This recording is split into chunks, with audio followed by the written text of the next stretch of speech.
So let's distinguish price from value. The price is how much your customer pays. The value is what your customer gets. It's what they get in terms of function or satisfaction in solving their problems or fulfilling their needs and desires. So if you want a sustainable photography business, in the sense that you can have recurring customers or people who refer other people to your business, the value you give should far outweigh the price. And that is, the value that they get should outweigh the price that they pay. And this is a crucial point that most people don't get. Think about it this way. You're not just selling products or services, you're selling value. So instead of focusing on and emphasizing the product or service, focus on what the client is seeking. What outcome are they seeking? Don't compete on price. So what I mean by that is, don't adjust your prices to necessarily be competitive with other photographers. Competing on price is usually a race to the bottom, and it's generally unsustainable. There will always be someone willing to do it or offer it cheaper than you. And there are always people looking to get cheap or even free photography. It's just not a sustainable business model. Now, most people fresh out of photography school or shoot and burn photographers are doing it for so cheap just to get started. And there are so many of them out there that the quality is just generally bad. And it's the same year after year, people trying to make their brand new business succeed.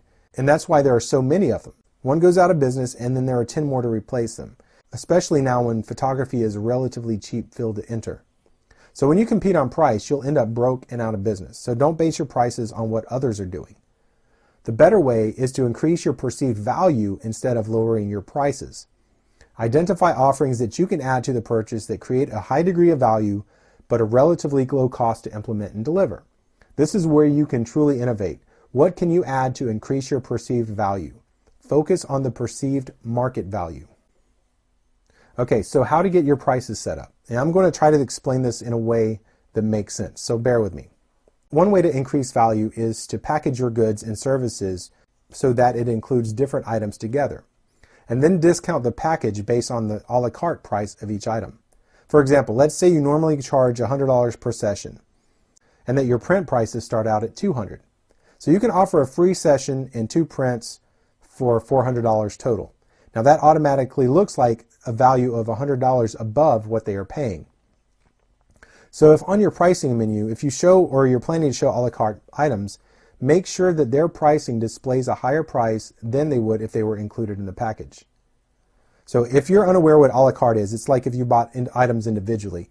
So if you went to a fast food restaurant and bought a meal with a burger, fries, and a Coke, now that would be a package. If you decided you'd like an extra order of fries on the side, those would be a la carte.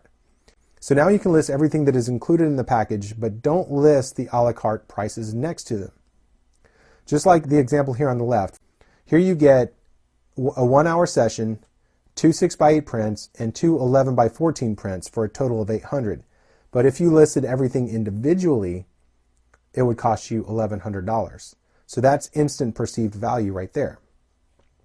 So list the total collection cost next to the collection, and then add up the total price of the items if they were purchased at the a la carte price, and put that next to the package and note that that's the value.